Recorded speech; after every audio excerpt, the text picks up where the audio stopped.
Be here, and I know it's right before lunchtime. And what I want to talk about today is the importance of management and stockmanship.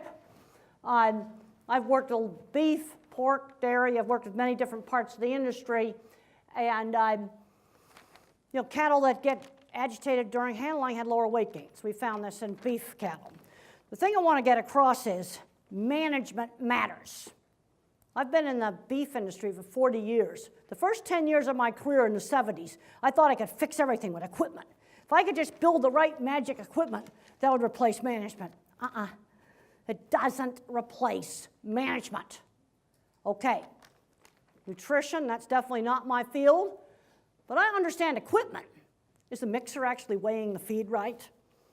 Are they actually, I went in a pig operation one time, and they were, the feed mill got paid on tons per hour on the making pelleted feed. So they're putting too much water in the pellets, and they were rotting in the bins. I'm not a nutritionist, but that is just management. Little tiny basics. Management matters. I was just talking with Pamela Rugg, and you got to do all of the teat sanitation steps to get the benefits of not getting the mastitis. Doing 4 out of the 5 is not enough. You got to do all of them. Detail matters. Okay, now I'm going to give you an example of something that has nothing to do with the dairy industry or anything to do with ag. Why did Fukushima's nuclear power plant blow up? I had to read a lot of stuff to find that out. And I found out it was a reason so basic, it's a mind blower. I can't design a nuclear reactor, but I know quite a bit about equipment. And all I know is that if the emergency cooling pump fails to work when you need it, you have a mess so disastrous. Yes, it's melted through the base slab. It is leaking contaminated water, still leaking it. And it's not a good idea when you live next to the sea to put your emergency cooling pump and the generators that operate it in a non-waterproof basement. That's what they did. A non-waterproof basement. Every farmer knows electric pumps and generators don't run underwater. You're talking basics here for the absolutely worst nuclear disaster. Simple watertight doors. Buy them from any shipbuilding company. And this is the kind of stuff I did all the time when I worked in construction. Would have prevented this. How could you make a mistake that basic? Well, it happened.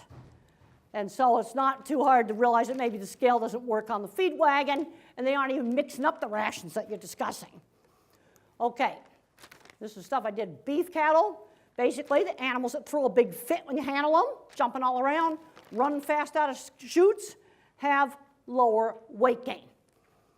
And when these studies were first done, and one of my students, Bridget Wasney, did the very first study.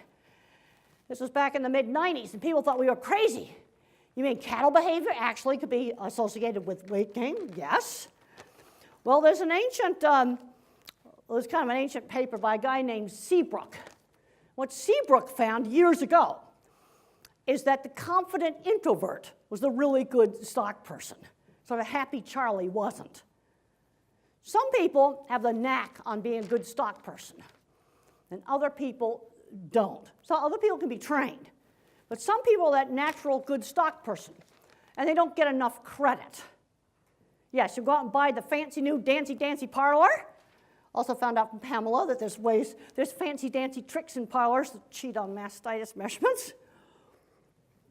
Yeah, we'll get into that kind of stuff this afternoon. But Seabrook showed that certain people were really good stockmen.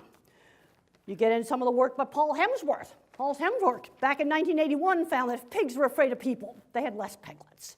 Plain and simple. So you don't want your dairy cattle afraid of milking parlor. This was the temperament scoring, some of the first data ever done on this, back when they thought it was really crazy.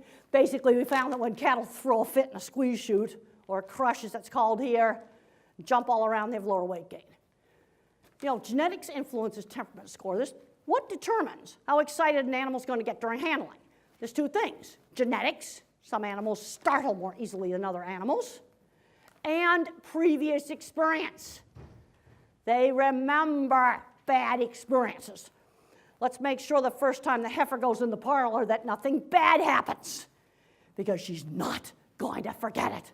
They got super good memories. And dairy cattle are already much more gentler than the beef variety is, that's for sure. Now, I like to do surveys, and one of the good things, beef, is handling's gotten a lot better. Oh, handling used to be atrocious. Boy, the bad old days back in the 70s and the 80s, it was electric prod, multiple times on animals. It was just terrible. My student went out to 28 big feed yards, and handling has definitely improved. You know what's making it improve? It's this. It's a video camera. You can't get away from it. And there's been a lot of undercover videos shown. Well, if a saying, heat softens steel. And then they find out that when they improve the handling, it improves the performance of the cattle. Okay, there's some real advantages to acclimating animals to handling. This is work that was done in pigs, but this is basic stuff that applies to all your animals. If you took the pigs out and walked them in the alleys, they were easier to handle. Animals differentiate between a person in their pen and a person in the alleyway outside the pen. And I've seen some problems with beef cattle. They raise them in a pen and they never go in the pen. Then when it's time to load them, they're crazy. Because you see a person in the pen and a person in the alley, the animal views that as two totally different things. They need to get used to people walking through them. Really important. Now, if you handle animals quietly, they're going to get easier and easier and easier to handle. Okay, this is some work that was done with beef cattle. Handle them carefully, you got lower stress levels. What causes those stress levels? Fear. Fear is a proper scientific word. Some people don't think it's a proper scientific word. One of the big problems we have in science is silos. Neuroscience literature has had the word fear in it for the last 40 years. It's only recently that it's now getting into the veterinary literature, animal science literature.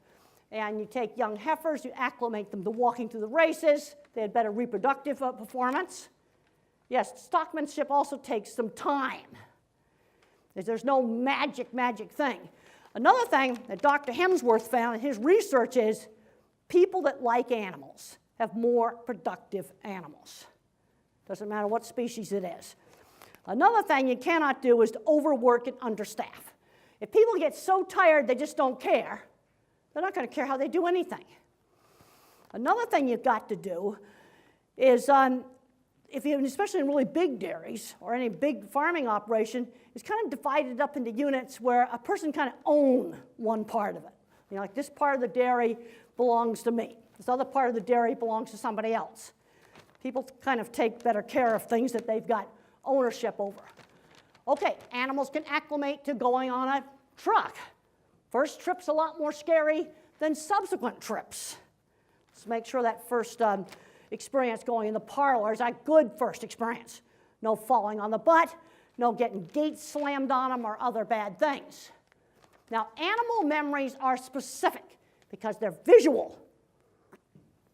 Things they get afraid of are visual things. Animals tend to associate something they were seeing the bad time something happened. Okay, maybe yellow milker aprons were associated with getting beat with a stick. So then every time they see a yellow milker apron, they get scared. Some research with cattle showed that if you get them used to somebody coming around in a truck and feeding them, that doesn't transfer to going through handling facilities. You see a truck feeding them and going through handling facilities, it's a different picture. And this other experiment, this was done with a horse, is that if you habituate it to a blue and white umbrella opening, you go, oh boy, we can go flap a tarp at it and be just fine. You see, a tarp looks totally different than an umbrella. Animals are sensory-based thinkers. Their memories are going to be pictures, especially stuff they get afraid of. Tends to be a picture. Maybe a certain sound. There was one animal that was terrified of diesel-powered equipment. Man, if it ran with a diesel, it was terrible. If it ran with a gas engine, then it was good. But they are specific. In beef cattle, a man on a horse, man on the ground, two different things. They got to get acclimated to both. Person in a pen, person in an alley, two different things. Need to get acclimated to both. Think about it. A man on a horse is a different picture than a man on the ground. What I want to try to get you to do is to think about how animals are viewing things. They don't think in words. It's not how they think. It's also good to get animals used to a variety of different things. You know, some dairies, kids are playing in the parlors just fine. Well, the cows are used to that. Some of the animals that are most likely to get really upset if some change in routine happens are the ones that almost have too much the same. Same vehicle, same person, then somebody else has to come in and milk them and they're freaking out over it. Now, obviously, of course, you always want to feed them at the same time. But you do want to teach them that other people are okay. An animal's first experience with a new place like the milking parlor needs to be a good first experience. Really important. First experience with a new person, a new piece of equipment, or a new place. And a really bad place to doctor the cows would be in the milking stall. That's where you want her to relax, not be associating it with shots and other bad things. Now, the thing about something new things are attractive if the animal can voluntarily approach. They're scary if you shove it in their face.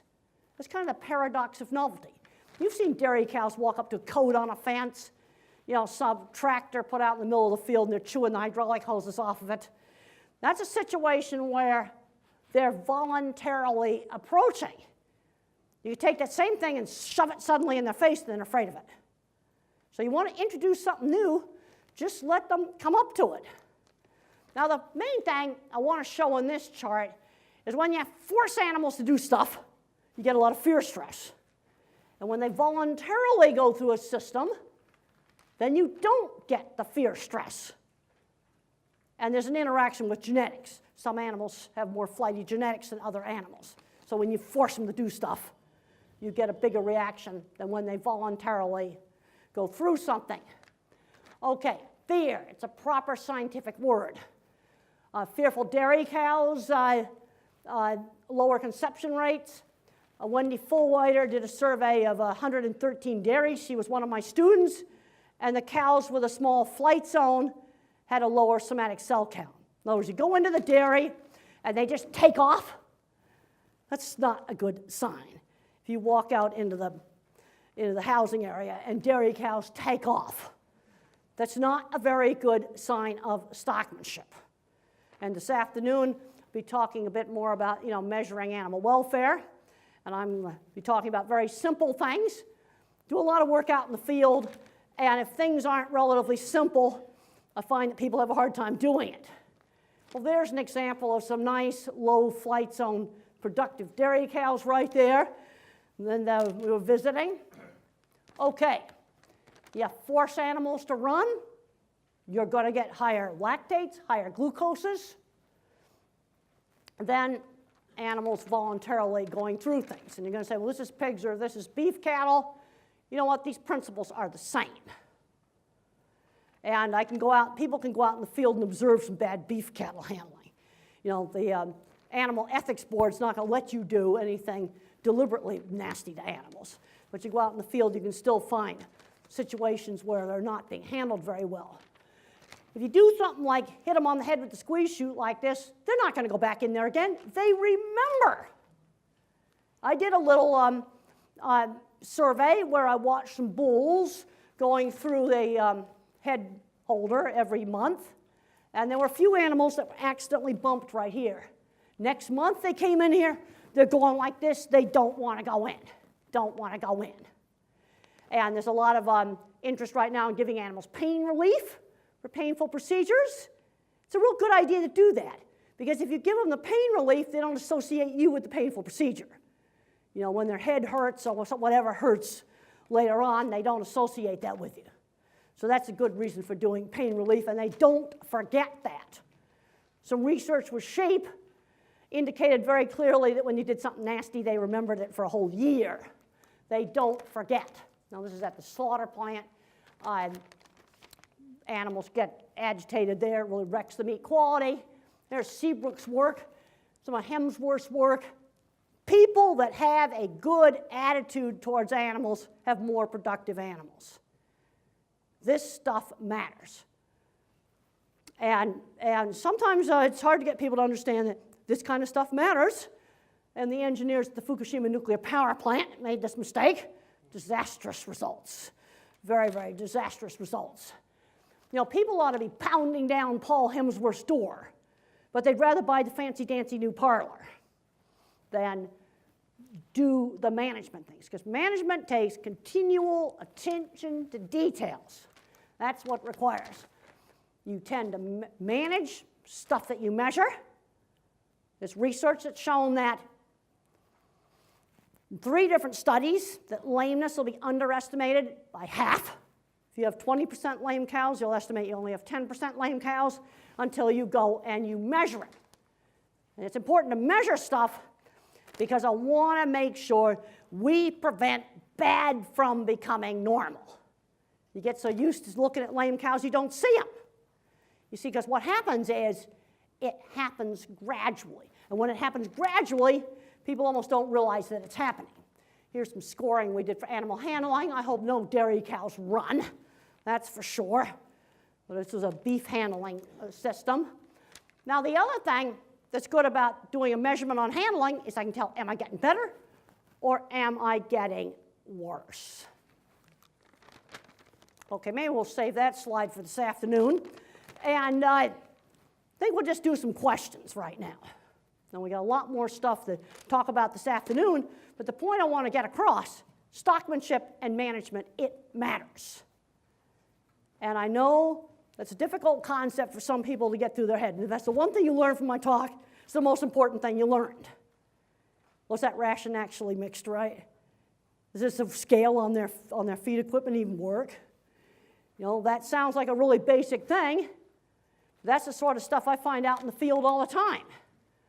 And I've done a lot of work with the meat packing plants. When we first started working with that, you know what the number one problem was for bad stunning? Broken equipment. I am not kidding. Broken equipment. And I've got a whole bunch of papers in the Journal of the American Veterinary Medical Association about that. Yeah, stockmanship really matters. It's really, really important. Okay, any questions?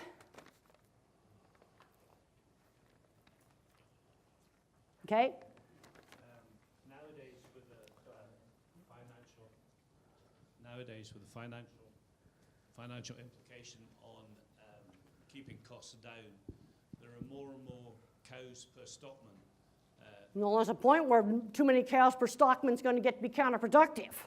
Yes, you see, people have a tendency to just look at those numbers. And the people that look at those numbers don't go out in the field.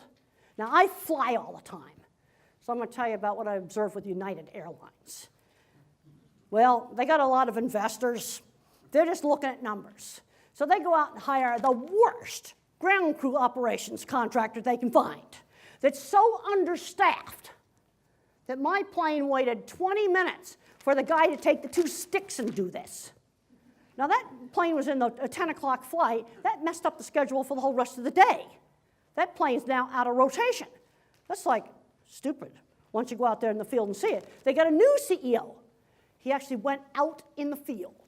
Next thing we know, the staff is not as grumpy. They got rid of the horrible ground ops contractor. Now they got one that puts their name on their vests now. And their on-time schedule's improved. To me as a customer, it became obvious that they improved the management. Did they buy a bunch of new stuff? No, they didn't.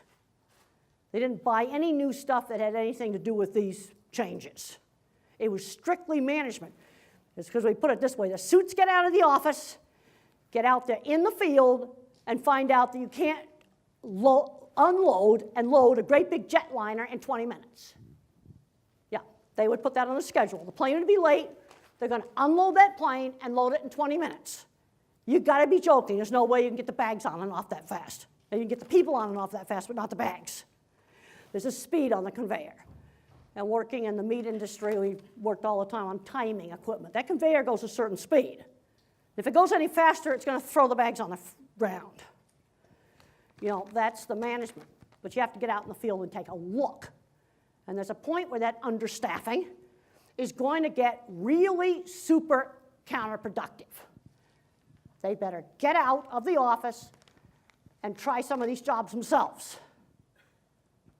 Yeah, and they're running around like a chicken with their head cut off. Let's just look at milking. Are they placing the unit, or are they just chucking them on? because they're so understaffed. And when you understaff, and I've noticed it on any job where you have a repetitive situation, okay, Pamela just told me this morning there's 5 steps for teat sanitation. You understaff, they're going to leave out 1 or 2 of those steps. You're going to pay for that.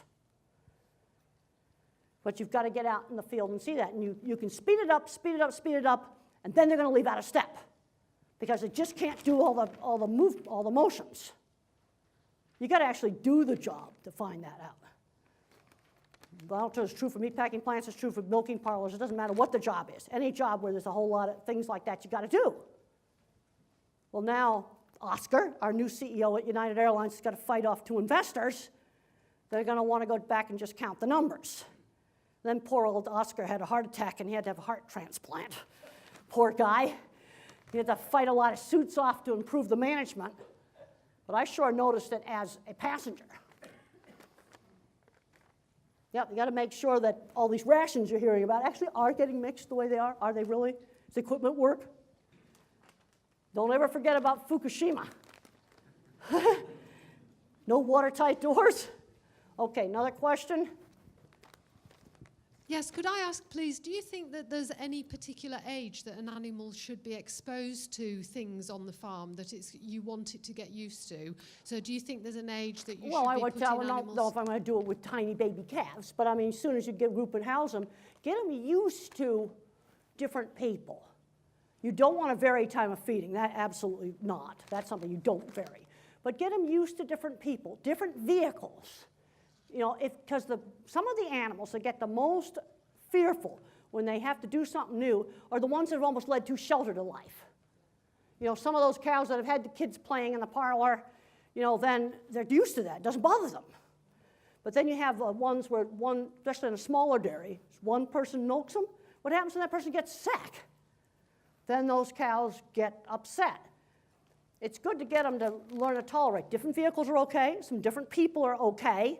Some different clothes are okay. Now, you have to do something really painful. You don't really want them to associate that with the herdsman. Then you can have a bad place you take them to. And then as long as they're not in the bad place, they know everywhere else is safe, and keep the milking parlor the good place. I know it's handy to stick needles into cows in milking stalls, but that's not the kind of thing that's going to make her relax. That needs to be her safe place. Okay? Right here? Can I just ask, leading on from what you've been talking about for many years of teaching and training, how much on-farm available training are you aware of? Well, there's there is quite a bit. Is Miriam Parker here? She's not here today because her mother is ill. Has done some on-farm training. In the U.S., there's people that are doing on-farm training. There's actually quite a few people around. But one of the things you need to be doing is just get out there yourself. If you ever, try some of these jobs. And I've looked at milking, and you may have a situation where they've got the right amount of people, but the tasks are not divided up. One person's running around like a chicken with their head cut off, and the other one doesn't have enough work. Do they have time to place the unit, or are they just chucking it on? They barely have enough time to do all the teat sanitation. It's looking at some of this stuff, because there's the urge always to understaff. In the short run that may work, but in the long run, it's not going to work. And the other thing is you can get people so tired. If you're working an 11-hour shift, you're going to get so tired that you don't care. You just get too tired. And people that don't, some of these problems tend to be worse with absentee owners. We've got some super good dairies in the U.S., but also we did some work with a dairy that had absentee owners. It was horrible. Dead cows all over the place, absolutely horrible. And it was an absentee owner situation. Just looking at numbers and not looking at what was actually happening out there in the field. Sometimes the most obvious is the least obvious. Just remember Fukushima. a mistake so basic, how could you do it? But they did it. Blew my mind when I found out why that burned up. It took a lot of looking at a lot of stuff to piece those pieces together. Wasn't exactly something they wanted to come out and advertise that they did that. And then they never asked for help. They had a whole week to stop it, and they sat there and watched it burn up. Thank you, Temple. Anybody else has a question? Yeah, please. Temple, hi. Could you give us your opinions? A number of customers of myself, and I know other nutritionists, they bring heifers into the milking parlour on the day that they calve. Now, I've always had an opinion that I try to socialise heifers before they enter into the milking herd. Do you have any comments on that? Well, it's best to not have going in the parlor and all that stuff a total surprise. Maybe if they get to know some of the other cattle first, it'd actually be a good idea to take some of the heifers on dry runs through the parlor. Obviously, don't put the unit on them, but animals aren't big on surprises.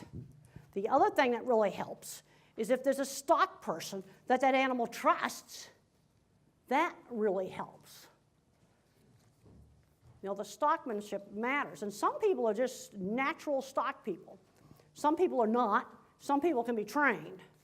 But you get the really great natural stock person, you need to keep that person.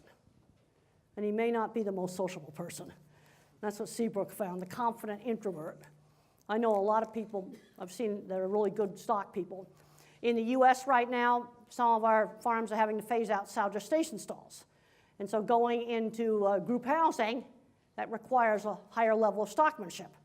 And they found they had to find the right kind of person, train the young pigs how to use the electronic feeding station. One farm, it was a kind of laid-back guy. There was a very interesting paper at the Banff swine seminar on this. The veterinarian from Nebraska described how they found this really laid-back person who was always late for work. But he was the one that could train all the young pigs to use the feeding station.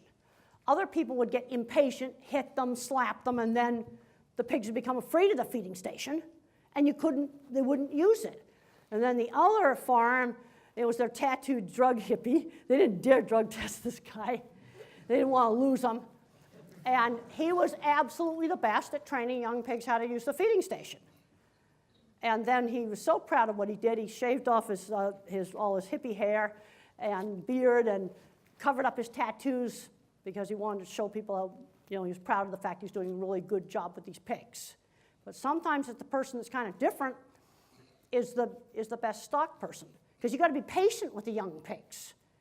You're not patient. You also have to give him enough time. Okay, he could train 150 young pigs in a week. If you give him 300 to train, he's not going to have time to train them. See, then you get into the overworked and understaffed situation, which is really, really easy to do if you're just sitting up there looking at numbers. So you're thinking about staffing, maybe you better get out there and do some of these jobs. You can start to see what's understaffed and what's not.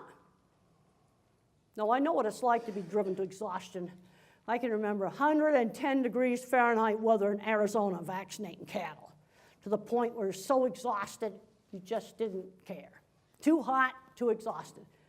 10 hours into that, it's like, they got another 100 of them to go.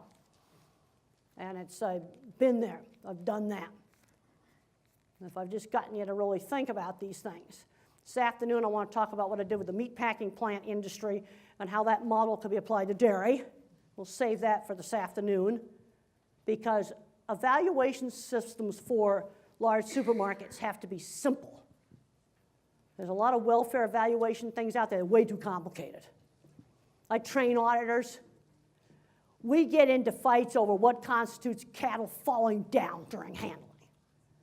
Say the body touches the ground. Then we got the guy whose pigs fell down, and he says, ham's not part of the body. I go, oh, really? Really? Yep, that actually was a discussion on a failed audit. That's why stuff's got to be simple. Because I work with a lot of supermarkets, McDonald's, Wendy's, and we've got to have simple ways to evaluate suppliers that are fair and objective. I don't want to totally get into this afternoon's talk. Fabulous. Anyone else has a I know question? lunch is calling. Please, who?